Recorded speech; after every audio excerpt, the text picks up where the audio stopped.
올바른 습관 만드는 법과 통장보다 먼저 관리해야 할 건강이라는 자산. 안녕하십니까? 청취자 여러분. 이 오디오북에서 우리는 현대인의 삶에서 가장 중요하면서도 종종 간과되는 두 가지 주제를 깊이 있게 탐구해 보고자 합니다. 바로 건강과 습관이라는 두 기둥입니다. 현대사회에서 많은 사람들이 자산 관리의 역설에 빠져 있습니다. 우리는 통장 잔고를 늘리기 위해 건강을 희생하고 나중에 그 잃어버린 건강을 되찾기 위해 모은 돈을 쓰는 악순환을 반복합니다. 우리는 새로운 습관을 형성하겠다고 결심하지만 대부분의 결심은 몇 주도 지나지 않아 사라져버립니다. 이 오디오북은 이러한 딜레마에서 벗어나 진정한 자산인 건강을 관리하고 지속 가능한 습관을 형성하는 지혜의 여정으로 여러분을 초대합니다.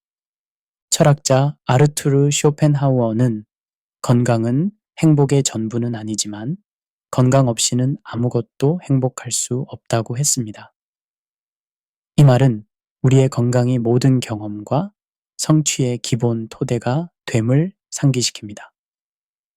또한 심리학자 윌리엄 제임스는 인간의 삶은 습관의 거대한 덩어리라고 말했습니다. 우리의 일상적인 습관이 모여 우리의 운명을 결정한다는 것입니다. 이제 우리는 건강과 습관이라는 두 주제를 통합적으로 살펴보며 어떻게 이 두 가지가 우리의 가장 소중한 자산이 되는지, 그리고 어떻게 이 자산을 현명하게 관리할 수 있는지에 대한 여정을 시작하겠습니다. 제1장 자산으로서의 건강, 경제학적 관점. 투자의 세계에서 현명한 투자자들은 자산을 다각화하고 장기적인 관점에서 관리합니다. 그러나 많은 사람들이 간과하는 사실이 있습니다. 가장 근본적인 자산인 건강에 대한 투자를 소홀히 한다는 점입니다. 경제학적 관점에서 보면 건강은 매우 특이한 형태의 자본입니다. 하버드 대학교의 마이클 그로스만 교수가 제안한 건강 자본 모델에 따르면 건강은 우리가 투자하고 감가상각되는 일종의 자본입니다. 금융자산과 달리 건강은 한번 크게 손상되면 완전한 복구가 불가능할 수 있으며 시간이 지날수록 자연적으로 감가상각됩니다. 세계 최고의 부자들이 가장 많은 돈을 쓰는 분야 중 하나가 바로 자신의 건강 관리라는 사실은 주목할 만합니다. 아마존의 창업자 제프 베조스, 테슬라의 일론 머스크, 마이크로소프트의 빌 게이츠 같은 억만장자들은 개인 트레이너, 영양사, 첨단 의료 서비스에 막대한 투자를 합니다. 이들은 이미 경제적 성공의 정점에 도달했음에도 결국 가장 가치 있는 자산은 건강이라는 사실을 깨달은 것입니다. 여기서 다소 냉소적인 관점을 덧붙이자면 이 억만장자들은 그저 자신의 부를 더 오래 즐기기 위해 건강에 투자하는 것일 수도 있습니다. 그들에게 건강은 더 많은 이익을 창출하고 더 많은 권력을 유지하기 위한 도구일 뿐일지도 모릅니다. 그러나 이러한 시니컬한 해석조차도 건강의 가치를 부정하지는 않습니다. 오히려 건강이 얼마나 소중한 자산인지를 역설적으로 증명합니다. 건강의 가치를 화폐 가치로 환산하려는 시도도 있었습니다. 경제학자 데이비드 컨러는 한 연구에서 추가적인 1년에 건강한 삶의 가치를 약 10만 달러로 추정했습니다. 물론 이는 단순한 경제적 계산일 뿐, 건강의 진정한 가치는 이보다 훨씬 크다고 할 수 있습니다. 기회비용의 관점에서도 건강의 가치를 생각해 볼 수 있습니다. 경제학에서 기회비용이란 어떤 선택을 함으로써 포기해야 하는 다른 선택의 가치를 말합니다. 건강을 잃었을 때의 기회비용은 단순히 의료비만이 아닙니다. 즐길 수 없는 경험들, 누릴 수 없는 관계들, 추구할 수 없는 목표들, 이 모든 것이 건강 상실의 진정한 비용입니다. 건강은 또한 시간의 경제학과 밀접한 관련이 있습니다. 건강한 사람과 그렇지 않은 사람은 같은 24시간을 완전히 다르게 경험합니다. 만성 통증을 가진 사람에게 8시간의 근무는 건강한 사람의 12시간 근무보다 더 소모적일 수 있습니다. 불면증을 겪는 사람에게 하루는 무한히 길게 느껴지지만 그 시간의 질은 현저히 떨어집니다. 이렇게 볼 때 건강은 단순한 신체적 상태가 아니라 살아갈 수 있는 시간과 에너지의 총량이라고 정의할 수 있습니다. 피곤해서 아무것도 못하는 하루, 통증 때문에 가족과 시간을 못 보내는 하루, 우울감에 무기력하게 흘려보낸 하루. 이 모든 날들은 단순히 불편한 날이 아니라 여러분의 생명의 자산이 감소하고 있음을 의미합니다. 제2장 건강의 철학적 의미와 역설. 철학적 관점에서 건강은 단순한 몸의 상태가 아닙니다. 그것은 존재의 방식, 세계와 관계 맺는 방식, 삶을 경험하는 방식에 대한 것입니다. 프랑스의 철학자 모리스 메를로 퐁티는 우리의 몸은 세계를 경험하는 매체라고 말했습니다. 건강한 몸은 세계를 더 풍부하게, 더 깊이 경험할 수 있게 해줍니다. 독일의 철학자 한스 거르크 가다머는 건강을 균형과 조화의 상태로 정의했습니다. 그에 따르면 건강은 단순히 질병이 없는 상태가 아니라 신체적, 정신적, 사회적 요소들 사이의 조화로운 관계입니다. 이는 세계보건기구의 정의와도 일치합니다. 건강은 단순히 질병이나 허약함이 없는 상태가 아니라 완전한 신체적, 정신적, 사회적 웰빙의 상태입니다. 건강에 관한 또 다른 철학적 역설은 건강 역설입니다. 현대사회는 건강에 관한 정보가 넘쳐나지만 역설적으로 건강 문제는 더 심각해지고 있습니다. 우리는 수십 개의 건강 앱, 수백 개의 다이어트 책, 수천 개의 운동 영상을 접할 수 있지만 비만율, 만성질환, 정신건강 문제는 계속해서 증가하고 있습니다. 여기서 다소 냉소적인 관점을 덧붙이자면 현대사회는 우리를 아프게 만든 후 그 치료법을 팔아 이윤을 창출하는 시스템이라고도 볼 수 있습니다.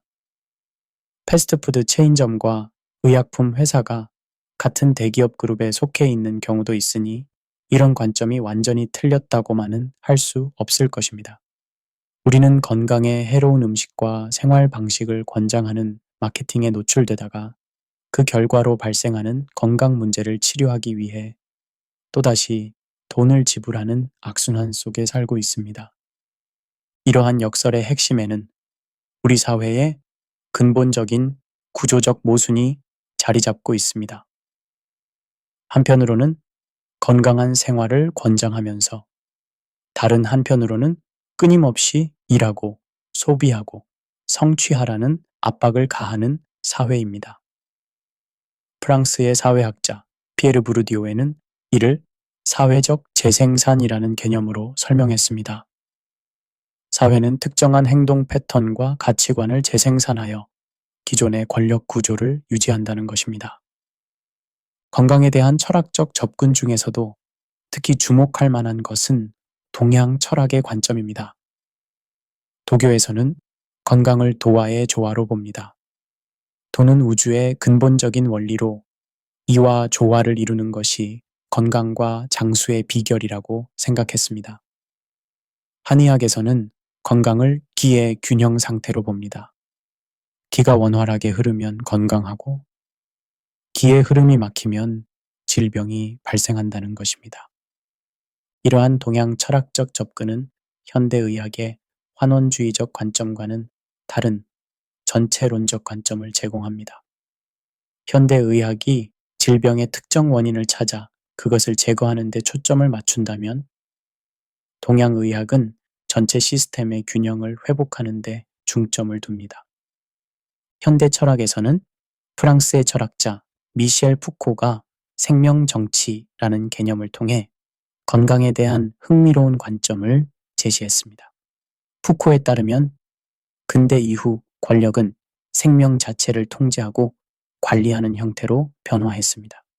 건강과 질병의 개념은 사회적으로 구성되며 이를 통해 개인의 신체와 행동을 통제한다는 것입니다.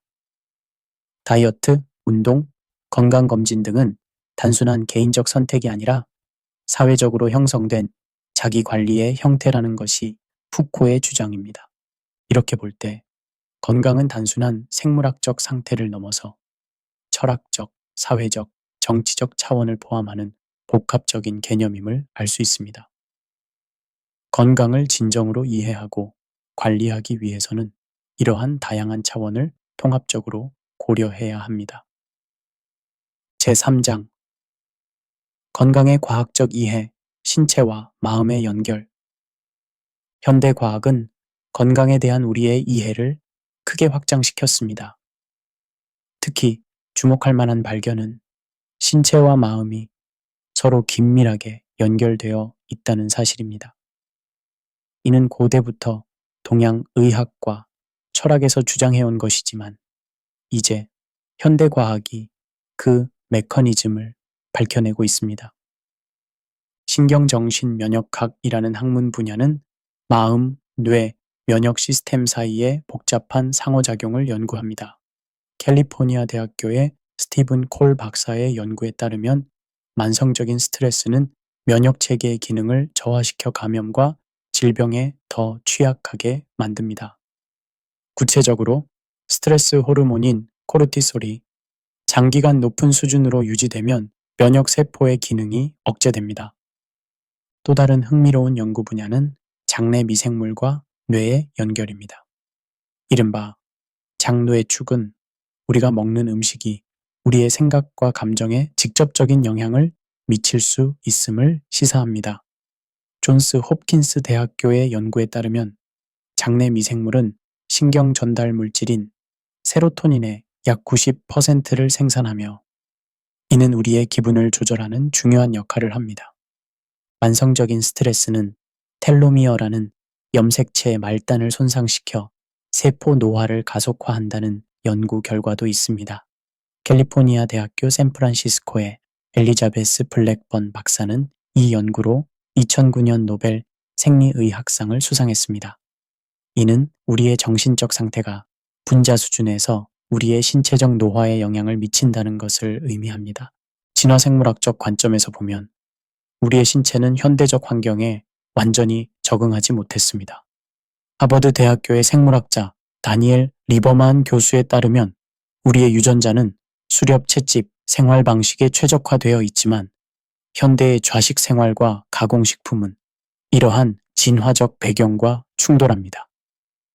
물론 이는 하나의 과학적 관점일 뿐 모든 사람이 동의해야 하는 절대적 진리는 아닙니다. 여기서 약간의 냉소적 관점을 덧붙이자면 현대의학은 종종 이러한 통합적 관점을 무시하고 증상 치료에만 집중하는 경향이 있습니다. 우리는 불면증에는 수면제를, 우울증에는 한구울제를, 통증에는 진통제를 처방받습니다. 그러나 이러한 접근법은 근본적인 원인보다는 표면적인 증상만을 다루는 것입니다. 마치 자동차의 엔진에 문제가 있는데 경고등을 끄는 것과 같습니다. 신경가소성의 발견은 건강에 대한 우리의 이해를 또 다른 차원으로 확장시켰습니다. 스탠포드 대학교의 앤드류 후버만 박사의 연구에 따르면 우리의 뇌는 전 생애에 걸쳐 새로운 신경 연결을 형성하고 기존의 연결을 강화하거나 약화시킬 수 있습니다. 이는 나이가 들어도 우리의 뇌와 행동 패턴이 변화할 수 있다는 희망적인 메시지입니다. 에피제네틱스라는 연구 분야는 우리의 유전자 발현이 환경과 생활 방식에 의해 어떻게 영향을 받는지 보여줍니다. 맥길 대학교의 모세 시프 박사의 연구에 따르면 스트레스, 영양, 운동, 사회적 상호작용 등의 요소들이 우리의 유전자가 켜지거나 꺼지는 방식에 영향을 미칩니다. 이는 우리의 건강이 단순히 타고난 유전자에 의해서만 결정되는 것이 아니라 우리의 선택과 환경에 의해 크게 영향받는다는 것을 의미합니다. 건강의 사회적 결정 요인에 대한 연구도 중요합니다. 영국의 역학자 마이클 마못 경의 연구에 따르면 건강의 불평등은 생물학적 요인보다 사회 경제적 요인에 의해 더 크게 결정됩니다. 소득, 교육, 직업, 주거 환경 등이 우리의 건강에 큰 영향을 미친다는 것입니다. 이는 건강이 단순히 개인의 선택이나 생물학적 운명의 문제가 아니라 사회적 정의의 문제이기도 하다는 것을 시사합니다. 마지막으로 긍정심리학의 창시자인 마틴 셀리그만 박사의 연구는 긍정적인 감정, 의미 있는 관계, 성취감 등이 신체적 건강에도 긍정적인 영향을 미친다는 것을 보여줍니다. 그의 플로리시 개념은 단순히 질병이 없는 상태를 넘어 진정으로 번영하는 삶의 상태를 추구해야 한다고 제안합니다. 이러한 과학적 발견들은 건강이 단순히 신체적 차원의 문제가 아니라 정신적, 사회적, 영적 차원을 포함하는 통합적인 개념임을 보여줍니다. 진정한 건강을 위해서는 이 모든 차원을 균형 있게 돌봐야 합니다. 제4장 습관의 신경과학과 심리학 인간의 삶은 습관의 집합체라고 해도 과언이 아닙니다. 듀크 대학교의 연구에 따르면 우리의 일상 행동 중 약 45%가 습관적으로 이루어진다고 합니다. 그렇다면 이러한 습관은 어떻게 형성되고 어떻게 변화될 수 있을까요? 신경과학의 관점에서 보면 습관은 기저핵이라는 뇌 구조에서 관리됩니다. MIT의 앤 그레이비엘 교수의 연구에 따르면 기저핵은 반복적인 행동 패턴을 자동화하여 에너지를 절약하고 인지적 부담을 줄이는 역할을 합니다. 이는 마치 컴퓨터의 프로그래밍과 같습니다. 우리는 반복을 통해 이 프로그램을 다시 작성할 수 있습니다. 습관 형성의 신경학적 메커니즘은 도파민 회로와 밀접한 관련이 있습니다. 어떤 행동이 보상을 가져올 때 뇌는 도파민이라는 신경 전달 물질을 분비합니다. 이 도파민은 해당 행동을 다시 하고 싶게 만드는 욕구를 생성합니다. 스탠포드 대학교의 앤드류 후버만 박사는 이를 보상학습 회로라고 부릅니다. 습관 형성에 관한 가장 널리 알려진 모델 중 하나는 찰스 두히그의 습관의 고리 이론입니다. 이 모델에 따르면 모든 습관은 세 가지 요소로 구성됩니다. 신호, 반복 행동, 그리고 보상입니다. 신호는 특정 행동을 촉발하는 트리거이고 반복 행동은 실제 습관적 행동이며 보상은 그 행동을 강화하는 긍정적인 결과입니다. 여기서 다소 냉소적인 관점을 덧붙이자면 현대사회의 많은 기업들은 이러한 습관 형성의 메커니즘을 이용하여 우리를 소비의 노예로 만들고 있습니다.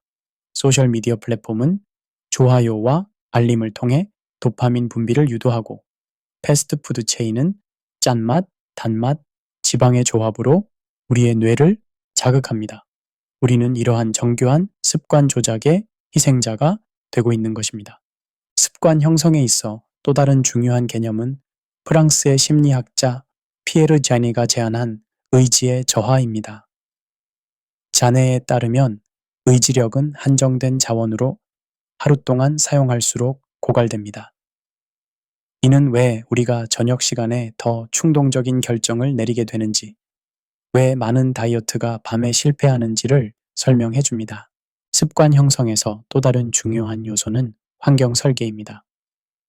콜롬비아 대학교의 사회심리학자 웬디 우드 교수의 연구에 따르면 우리의 의지력보다 환경이 행동에 더 큰 영향을 미친다고 주장합니다. 예를 들어 달콤한 간식을 집에 두지 않는 것이 밤마다 의지력으로 유혹을 물리치는 것보다 효과적입니다. 또 다른 효과적인 전략은 습관 스태킹입니다. 스탠포드 대학교의 BJ 포그 박사가 제안한 이 방법은 기존의 습관에 새로운 습관을 연결하는 것입니다. 예를 들어 매일 아침 커피를 마신 후 5분 동안 명상한다와 같은 방식입니다. 이미 확립된 습관의 관성을 활용하는 것입니다. 습관 형성 과정에서 우리가 자주 맞닥뜨리는 또 다른 도전은 고원 현상입니다. 하버드 비즈니스 스쿨의 테레사 에마빌 교수는 이를 중간 지점의 슬럼프라고 부릅니다. 처음에는 눈에 띄는 진전이 있다가 어느 순간부터는 변화가 없는 것처럼 보이는 현상입니다. 이때 많은 사람들이 포기하고 맙니다. 여기서 흥미로운 점은 이러한 고원 현상이 실패가 아니라 변화의 과정에서 필연적인 단계라는 것입니다. 스탠포드 대학교의 캐럴 드웩 교수는 이를 성장 마인드셋 관점에서 설명합니다. 고원기는 새로운 신경 연결이 형성되고 강화되는 시기이며 겉으로는 진전이 없어 보여도 내부적으로는 중요한 변화가 일어나고 있다는 것입니다. 제5장 습관 형성의 영적 차원. 습관 형성에 관한 대부분의 현대적 논의는 심리학적, 신경과학적 관점에 집중되어 있습니다. 그러나 인간 경험의 중요한 차원인 영적 측면을 간과해서는 안 됩니다. 많은 종교와 영적 전통에서는 습관의 중요성을 오래전부터 인식해왔습니다. 일상적인 행동 패턴을 통해 영적 성장을 추구하는 개념은 여러 종교 전통에서 찾아볼 수 있습니다. 불교에서는 팔정도를 통해 올바른 이해, 생각, 말, 행동, 생활, 노력, 알아차림, 집중의 습관을 기르는 것을 강조합니다. 이러한 일상적인 실천을 통해 궁극적으로 깨달음에 이를 수 있다고 가르칩니다. 기독교 전통에서는 영적 훈련이라는 개념을 발전시켜 왔습니다. 신학자 리처드 포스터는 그의 저서 영적 훈련과 성장에서 명상, 기도, 금식, 학습, 단순함, 고독, 봉사, 고백, 예배, 순종, 인도, 축하 등의 다양한 영적 훈련을 제시합니다. 이러한 훈련들은 단순한 종교적 의무가 아니라 내면의 변화를 위한 통로라고 설명합니다. 성경에서도 습관의 중요성을 여러 차례 강조합니다. 디모데전서 4장 7절과 8절에서는 경건에 이르도록 내 자신을 연단하라. 육체의 연단은 약간의 유익이 있으나 경건은 범사에 유익하니 라고 말씀합니다. 여기서 연단이라는 단어는 헬라어 원문에서 규칙적인 훈련을 의미하는 지마자오에서 유래했습니다. 이는 현대 체육관, 짐나시움의 어원이기도 합니다. 영적인 관점에서 습관 형성은 단순한 자기 향상이 아니라 더 높은 목적과 연결된 여정입니다. 예를 들어 히브리 전통에서 카바나라는 개념은 의도적이고 목적이 있는 행동을 의미합니다.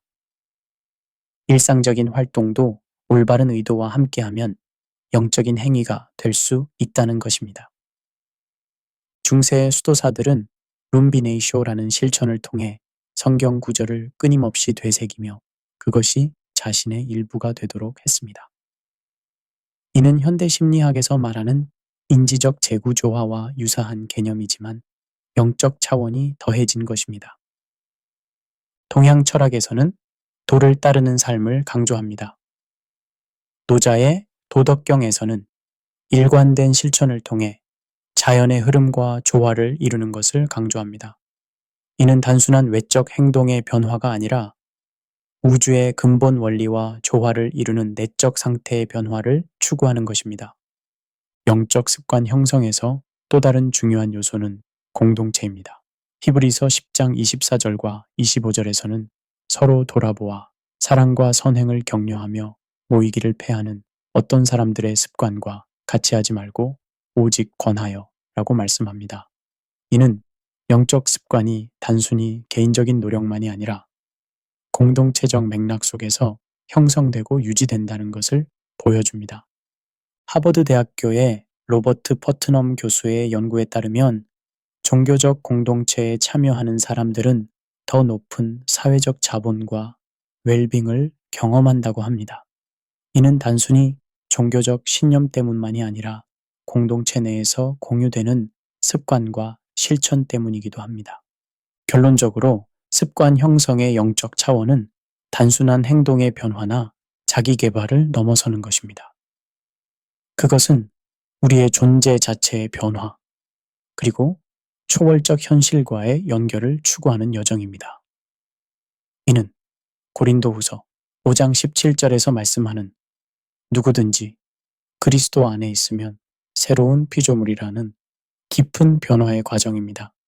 제6장 건강과 습관의 통합, 전인적 웰빙을 위한 접근. 이제까지 우리는 건강과 습관을 각각 탐구해 왔습니다.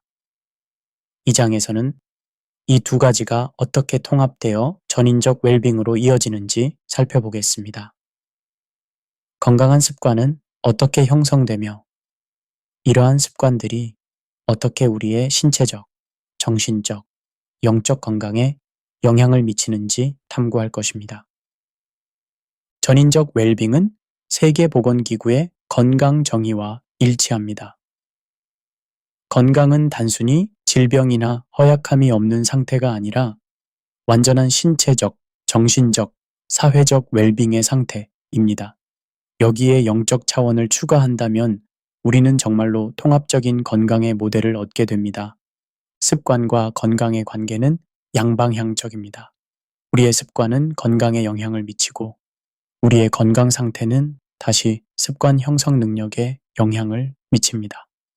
예를 들어 규칙적인 운동 습관은 신체적 건강을 증진시키고 이는 다시 더 나은 수면, 기분, 인지 기능으로 이어져 다른 건강한 습관을 형성하기 쉽게 만듭니다.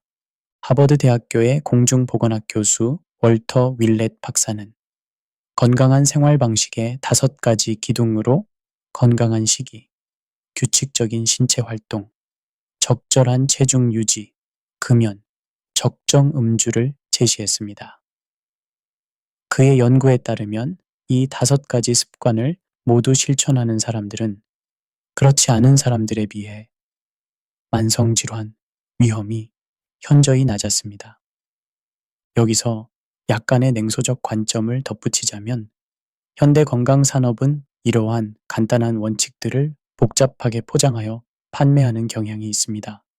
수십억 원의 시장 가치를 가진 건강 산업은 종종 우리에게 필요한 것이 사실은 그저 충분한 수면, 규칙적인 운동, 균형 잡힌 식단, 스트레스 관리, 의미 있는 관계라는 간단한 진실을 복잡하게 포장하여 판매합니다.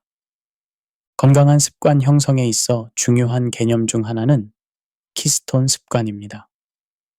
찰스 두히그는 그의 저서 습관의 힘에서 이 개념을 소개했는데 키스톤 습관이란 다른 긍정적인 습관들을 촉발하는 핵심 습관을 의미합니다. 예를 들어 규칙적인 운동은 종종 더 나은 식습관, 더 나은 수면 습관, 더 높은 생산성으로 이어집니다. 로체스터 대학교의 연구에 따르면 일정한 시간에 일어나는 습관은 강력한 키스톤 습관이 될 수 있습니다. 매일 같은 시간에 일어나면 일주기 리듬이 규칙화되고 이는 호르몬 균형, 에너지 수준, 인지 기능에 긍정적인 영향을 미칩니다. 건강한 습관 형성에 있어 또 다른 중요한 개념은 항상성입니다.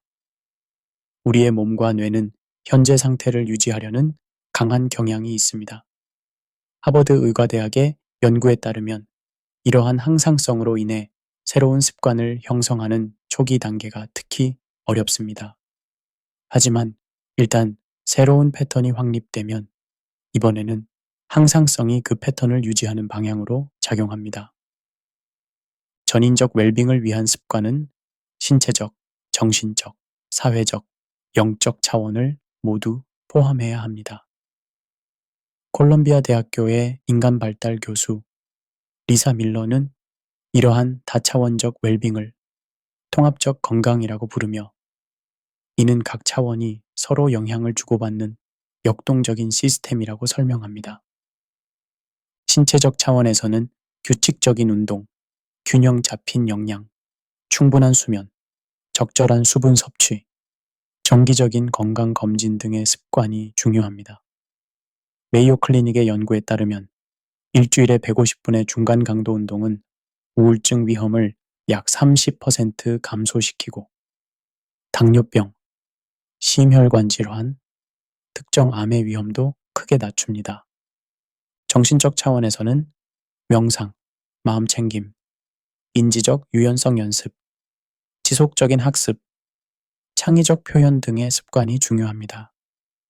위스콘신 대학교의 리처드 데이비슨 박사의 연구에 따르면 8주간의 명상 훈련은 뇌의 전전두엽 피질의 활성화를 증가시키고 스트레스 반응을 담당하는 편도체의 활성화를 감소시킵니다. 사회적 차원에서는 의미 있는 관계 유지, 공동체 참여, 이타적 행동, 효과적인 의사소통, 건강한 경계 설정 등의 습관이 중요합니다. 하버드 대학교의 로버트 월딩거 박사가 이끈 79년간의 하버드 성인 발달 연구는 행복하고 건강한 삶의 가장 강력한 예측 변수가 바로 관계의 질이라는 것을 발견했습니다. 건강한 습관 형성에 있어 종종 간과되는 중요한 요소는 회복력입니다. 펜실베이니아 대학교의 마틴 셀리그만 박사는 회복력을 역경에서 다시 일어나는 능력으로 정의하며 이는 선천적인 특성이 아니라 습관과 기술을 통해 개발될 수 있다고 주장합니다. 회복력을 키우는 습관으로는 낙관적 사고, 유연한 사고방식, 사회적 지지 네트워크 구축, 스트레스 관리 기술 등이 있습니다. 전인적 웰빙을 위한 습관 형성에서 또 하나 중요한 개념은 자기 조절입니다. 스탠포드 대학교의 월터 미셸 박사의 유명한 마시멜로 실험은 충동을 지연시키는 능력이 장기적인 성공과 웰빙의 강력한 예측 변수임을 보여주었습니다.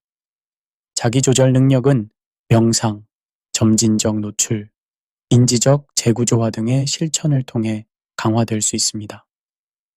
건강과 습관의 통합적 접근에서 고려해야 할 또 다른 중요한 측면은 생체 개인차입니다. 영양학자 조슈아 로젠탈은 한 사람의 음식이 다른 사람의 독이라는 개념을 제안했습니다. 이는 건강한 습관이 보편적이기보다는 개인의 유전적, 생화학적, 생활 방식적 요소에 따라 맞춤화되어야 함을 의미합니다. 제7장 디지털 시대의 건강과 습관 현대 사회에서 우리의 건강과 습관은 디지털 기술이라는 새로운 변수의 영향을 받고 있습니다. 스마트폰, 웨어러블 기기, 건강 앱, 소셜미디어 등은 우리의 생활 방식을 근본적으로 변화시켰습니다. 이러한 디지털 변화가 우리의 건강과 습관에 미치는 영향을 살펴보겠습니다. 디지털 기술은 건강 관리에 혁명을 가져왔습니다. 스마트워치와 피트니스 트래커는 심박수, 수면 패턴, 활동량, 칼로리 소모 등을 실시간으로 모니터링합니다. 건강 앱은 식단과 운동을 기록하고 분석하며 원격 의료 서비스는 의료 접근성을 높였습니다. 스탠포드 대학교의 디지털 건강 연구에 따르면 웨어러블 기기 사용자의 73%가 건강 습관 개선을 보고했습니다. 하버드 비즈니스 리뷰의 연구에 따르면 건강 앱의 게이미피케이션 요소는 습관 형성에 효과적입니다. 목표 설정, 진행 상황 추적, 즉각적인 피드백, 사회적 비교, 보상 시스템 등의 요소는 도파민 분비를 촉진하여 행동을 강화합니다. 여기서 약간의 냉소적인 관점을 덧붙이자면 이러한 기술의 부상에는 아이러니한 측면이 있습니다. 건강을 향상시키기 위해 설계된 바로 그 기기들이 종종 우리의 건강을 해치는 스마트폰 중독, 수면 장애, 사회적 고립, 주의력 저하를 초래하기도 합니다. 우리는 피트니스 트래커로 걸음 수를 세면서 동시에 스마트폰 사용으로 인한 거북목 증후군에 시달리고 있는 것입니다. 디지털 기술이 습관 형성에 미치는 가장 큰 영향 중 하나는 주의 경제의 등장입니다. 소셜미디어 플랫폼, 게임, 스트리밍 서비스 등은 우리의 주의력을 두고 경쟁합니다. 스탠포드 대학교의 BJ 포그 박사에 따르면 이러한 서비스들은 특발성, 사용 용이성, 그리고 동기라는 세 가지 요소를 조작하여 습관적 사용을 유도합니다.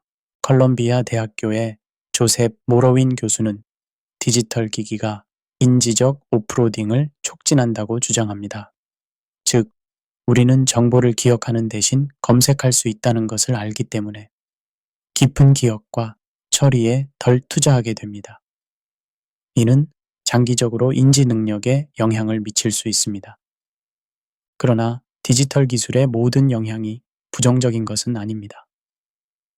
디지털 디톡스 앱, 명상 앱, 심리치료 앱 등은 기술을 활용하여 기술 중독과 그 부정적 영향을 해결하려는 시도입니다.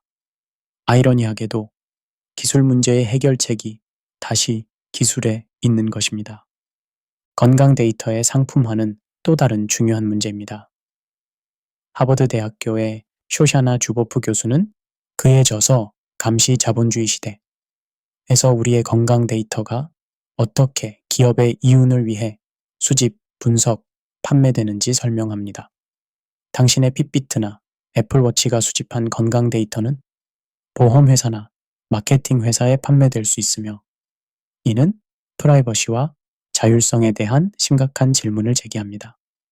디지털 시대의 건강과 습관 관리에 대한 균형 잡힌 접근법은 기술의 이점을 활용하면서도 그 한계와 잠재적 위험을 인식하는 것입니다. 디지털 미니멀리즘의 창시자인 칼 뉴포트 교수는 기술을 의도적으로 선택적으로 사용할 것을 권장합니다. 그는 모든 디지털 도구가 명확한 목적과 가치를 제공해야 하며 그렇지 않다면 과감히 제거해야 한다고 주장합니다. 마지막으로 디지털 시대의 건강과 습관 관리에 있어 중요한 점은 기술이 주인이 아닌 도구가 되어야 한다는 것입니다. 미국 심리학회의 레리 로젠 박사는 우리는 기술을 사용하지만 기술에 사용되어서는 안 된다고 말합니다. 이는 기술과의 관계에서 주체성과 의도성을 유지하는 것의 중요성을 강조합니다. 제8장 시간의 경제학과 건강자본 모든 자산 중에서 시간은 가장 민주적이면서도 가장 불평등한 자산입니다. 민주적인 이유는 모든 사람이 하루 24시간을 받기 때문이고 불평등한 이유는 그 시간의 질과 활용 가능성이 개인마다 크게 다르기 때문입니다. 이 장에서는 시간, 건강, 습관의 복잡한 관계를 시간의 경제학이라는 렌즈를 통해 탐구하겠습니다. 노벨 경제학상 수상자인 게리 베커 교수는 시간 할당 이론을 통해 시간을 경제적 자원으로 분석했습니다. 그에 따르면 우리가 시간을 어떻게 사용하느냐는 궁극적으로 우리가 무엇에 가치를 두는지를 반영합니다. 건강에 투자하는 시간은 장기적으로 더 많은 건강 자본을 제공하고 이는 다시 더 생산적인 시간 사용으로 이어집니다. 하버드 비즈니스 스쿨의 애슐리 윌런스 교수는 시간 가난이라는 개념을 제안했습니다. 이는 물질적으로는 부유하지만 자유롭게 사용할 수 있는 시간이 부족한 상태를 말합니다. 그녀의 연구에 따르면 시간 가난은 스트레스, 불안, 불면증, 심혈관 질환 위험 증가와 관련이 있습니다. 건강한 사람과 그렇지 않은 사람은 같은 24시간을 완전히 다르게 경험합니다. 만성 통증을 가진 사람에게 8시간의 근무는 건강한 사람의 12시간 근무보다 더 소모적일 수 있습니다. 불면증을 겪는 사람에게 하루는 무한히 길게 느껴지지만 그 시간의 질은 현저히 떨어집니다. 시간의 경제학 관점에서 습관은 자동화된 의사결정으로 볼 수 있습니다. 듀크 대학교의 연구에 따르면 습관화된 행동은 의식적인 의사결정보다 인지적 자원을 덜 소모합니다. 즉, 건강한 습관을 형성함으로써 우리는 결정 피로를 줄이고 더 중요한 일에 인지적 자원을 할당할 수 있습니다.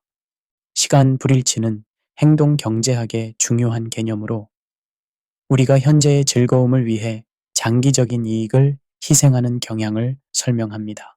예를 들어 우리는 당장의 소파에서의 휴식을 위해 운동을 미루고 이로 인해 장기적인 건강 혜택을 놓치게 됩니다.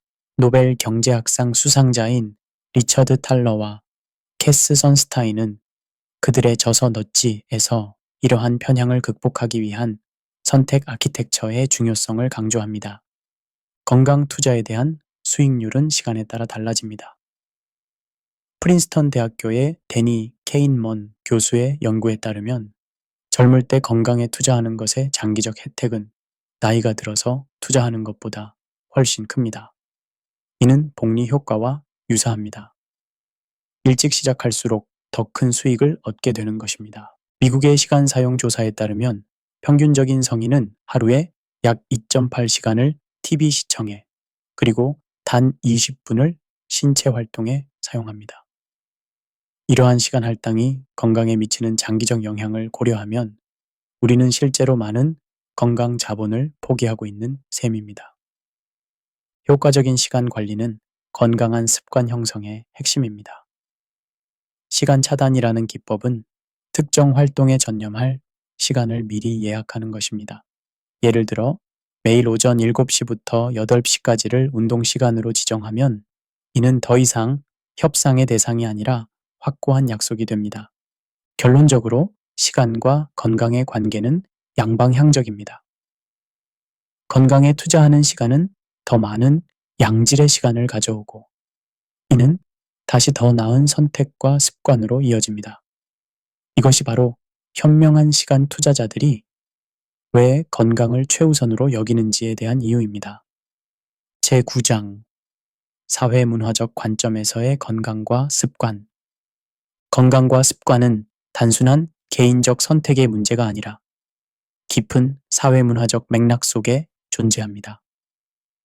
이 장에서는 다양한 문화권에서의 건강 개념, 사회적 요인이 건강과 습관에 미치는 영향, 그리고 건강의 사회적 결정 요인에 대해 탐구하겠습니다. 건강에 대한 인식은 문화권마다 크게 다릅니다. 프린스턴 대학교의 인류학자 에밀리 마틴은 그의 저서 유연한 몸에서 서양과 동양 문화 사이의 건강 개념 차이를 분석했습니다. 서양 의학은 종종 신체를 기계로 보고 질병을 고장으로 간주하는 반면 동양 의학은 전체론적 관점에서 에너지, 즉 기의 균형 상태로 건강을 이해합니다. 불교 철학에서는 건강이 육체와 정신의 균형뿐만 아니라 모든 생명체와의 연결과 조화를 포함합니다. 달라이 라마는 신체적 건강의 비결은 평화로운 마음에 있다고 말합니다. 이는 정신적, 영적 건강이 신체적 건강의 토대가 된다는 관점을 보여줍니다. 현대 한국 사회는 전통적 관점과 서구적 접근법이 혼합된 독특한 건강 문화를 형성했습니다. 몸보신이라는 개념은 음식을 통해 건강을 증진시키는 전통적 방식을 나타내지만 동시에 한국은 세계적으로 성형수술 비율이 가장 높은 국가 중 하나이기도 합니다. 이러한 현상은 전통과 현대, 내적 건강과 외적 이미지 사이의 복잡한 상호작용을 보여줍니다. 여기서 다소 냉소적인 관점을 덧붙이자면 글로벌 자본주의는 다양한 문화적 건강 관행을 상품화하고 희석시키는 경향이 있습니다. 요가, 명상, 한약 등 고대의 지혜가 서구적 소비주의의 틀 안에서 재포장되면서 그 깊은 철학적, 영적 차원이 종종 상실됩니다. 우리는 웰니스라는 이름으로 수천 년의 지혜를 5분 앱으로 압축시키고 있는 것입니다. 피에르 부르디오의 아비투스 개념은 사회적 환경이 어떻게 우리의 습관과 성향을 형성하는지 설명합니다. 아비투스는 특정 사회적 맥락에서 형성된 지속적인 성향과 습관의 체계로 우리의 선택과 행동을 무의식적으로 인도합니다. 예를 들어 패스트푸드 식당으로 둘러싸인 지역에서 자란 아이들은 건강한 식습관을 발전시키기 어려울 수 있습니다. 사회적 비교 이론은 우리가 자신의 건강과 습관을 어떻게 평가하는지에 큰 영향을 미칩니다. 뉴욕 대학교의 사회심리학자 토마스 찰디니 교수의 연구에 따르면 우리는 지속적으로 자신을 다른 사람들과 비교하며 이러한 비교는 우리의 행동과 습관 형성에 강력한 영향을 미칩니다. 건강의 사회적 전염은 또 다른 흥미로운 현상입니다. 하버드 의과대학의 니콜라스 크리스타키스와 캘리포니아 대학교의 제임스 파울러 교수의 연구에 따르면 건강 행동은 사회적 네트워크를 통해 전파됩니다. 예를 들어 친구가 금연하면 당신이 금연할 확률이 61% 증가한다고 합니다. 이는 습관이 개인적 의지뿐만 아니라 사회적 영향에 의해 크게 좌우됨을 보여줍니다. 장소의 건강이라는 개념은 물리적 환경이 건강과 습관에 미치는 영향을 강조합니다. 콜롬비아 대학교의 도시계획 전문가 앤드류 로즈 교수의 연구에 따르면 걷기 좋은 동네, 공원 접근성, 건강한 식품 선택지 등이 주민들의 건강 행동에 직접적인 영향을 미칩니다. 푸드 데저트와 같은 현상은 건강한 식습관 형성의 구조적 장벽이 됩니다. 일본의 오키나와, 이탈리아의 사르데냐, 그리스의 이카리아 등 세계적인 블루존에 대한 연구는 장수와 건강한 습관의 문화적 차원을 보여줍니다. 국제적인 연구자 댄 뷰트너의 분석에 따르면 이러한 지역에서는 자연스러운 신체 활동, 식물 위주의 식단, 강한 사회적 연결, 목적의식, 스트레스 관리 방법 등이 문화적으로 내장되어 있습니다.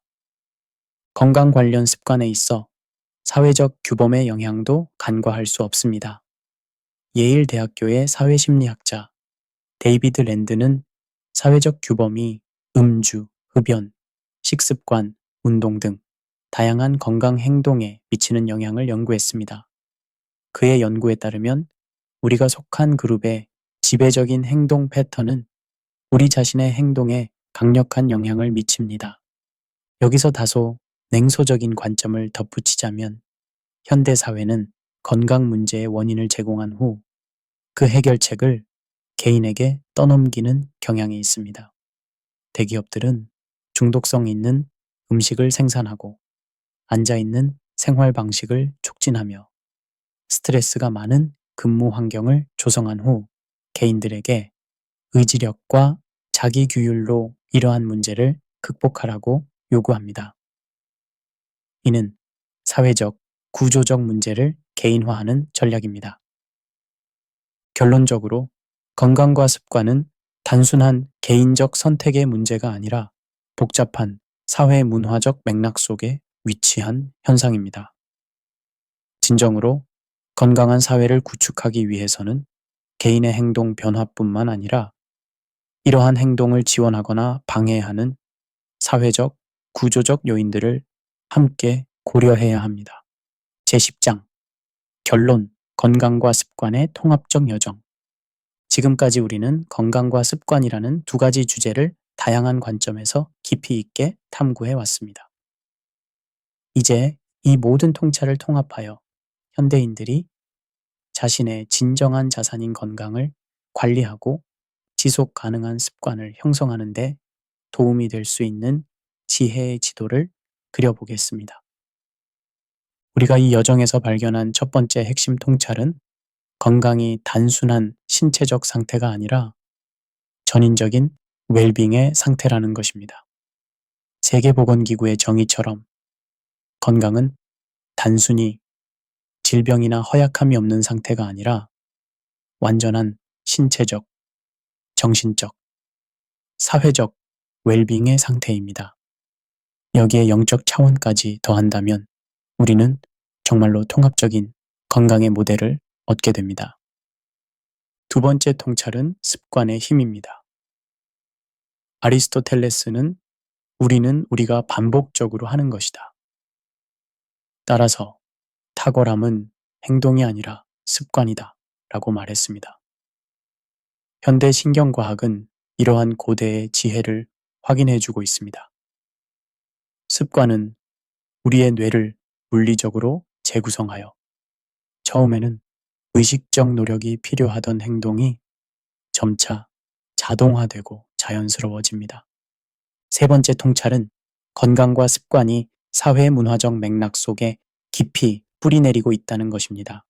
우리의 건강 행동과 습관은 단순한 개인적 선택의 문제가 아니라 사회적 규범, 문화적 가치, 구조적 요인들에 의해 크게 영향을 받습니다. 이는 건강한 습관 형성을 위해 개인적 노력과 함께 사회적 지지와 구조적 변화가 필요함을 시사합니다. 건강한 습관 형성을 위한 통합적 접근법에는 다음과 같은 원칙들이 포함됩니다. 첫째, 작게 시작하라. MIT의 BJ 포그 박사의 연구에서 확인되었듯이 새로운 습관은 너무 작게 시작해서 실패할 수 없을 정도로 쉬운 것부터 시작해야 합니다. 큰 목표는 작은 단계로 나누어 각 단계가 성공의 경험을 제공할 수 있도록 해야 합니다.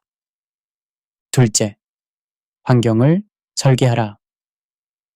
스탠포드 대학교의 연구에서 밝혀졌듯이 우리의 의지력보다 환경의 행동에 더 큰 영향을 미칩니다.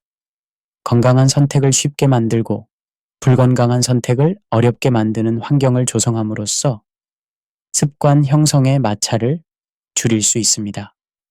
셋째, 공동체를 활용하라. 하버드 대학교의 장기 연구에서 확인되었듯이 강한 사회적 연결은 건강과 장수의 가장 강력한 예측 변수 중 하나입니다. 건강한 습관을 함께 실천할 수 있는 공동체나 파트너를 찾는 것은 지속성과 동기부여에 큰 도움이 됩니다. 넷째, 의미를 연결하라. 오스트리아의 정신과 의사 빅터 프랭클의 연구에서 밝혀졌듯이 의미와 목적은 인간 행동의 강력한 동기요인입니다.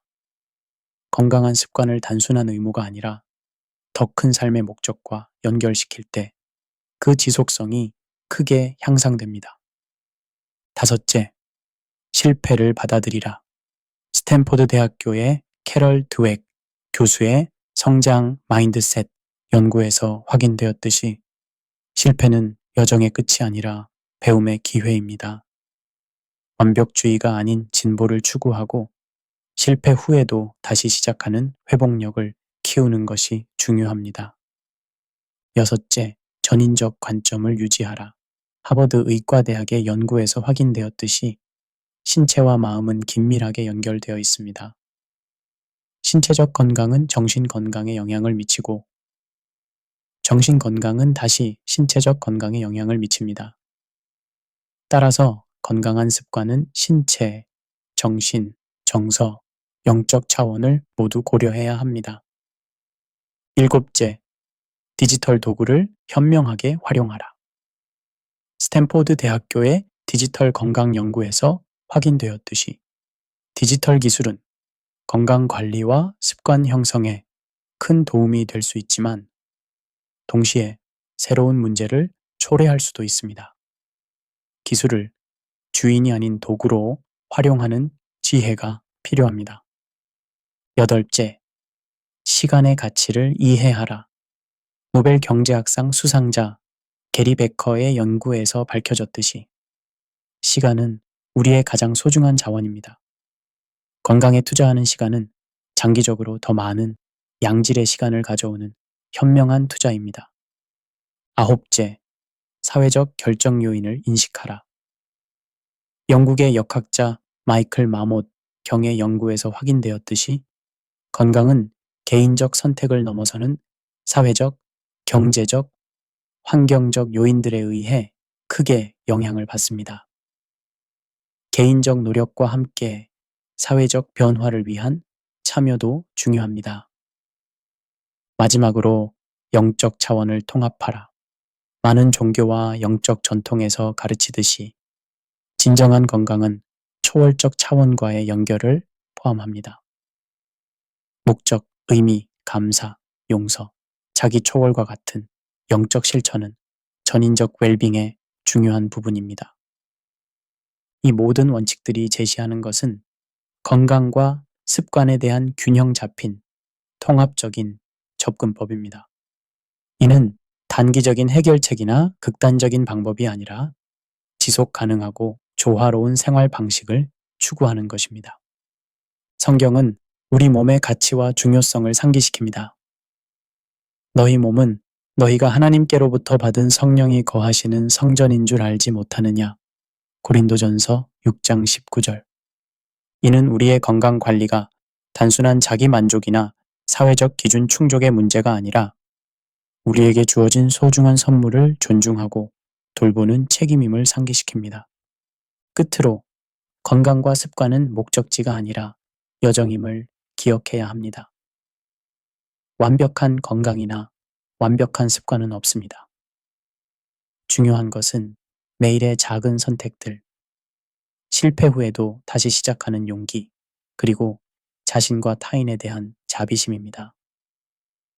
너희가 무슨 일을 하든지 마음을 다하여 주께 하듯 하고 사람에게 하듯 하지 말라는 골로사에서 3장 23절의 말씀처럼 우리의 건강 관리와 습관 형성도 더 큰 목적과 의미를 가지고 임할 때 진정한 가치를 발견할 수 있습니다. 지금까지 이 오디오북을 끝까지 들어주셔서 진심으로 감사드립니다. 여러분의 건강한 삶을 위한 여정에 이 내용이 작은 도움이 되었기를 바랍니다. 더 많은 지혜와 인사이트를 원하신다면 저희 유튜브 채널을 구독해주세요. 구독과 좋아요, 그리고 댓글은 저희에게 큰 힘이 됩니다. 다음 편에서 더 깊은 주제로 만나 뵙겠습니다. 건강하고 행복한 하루 되세요.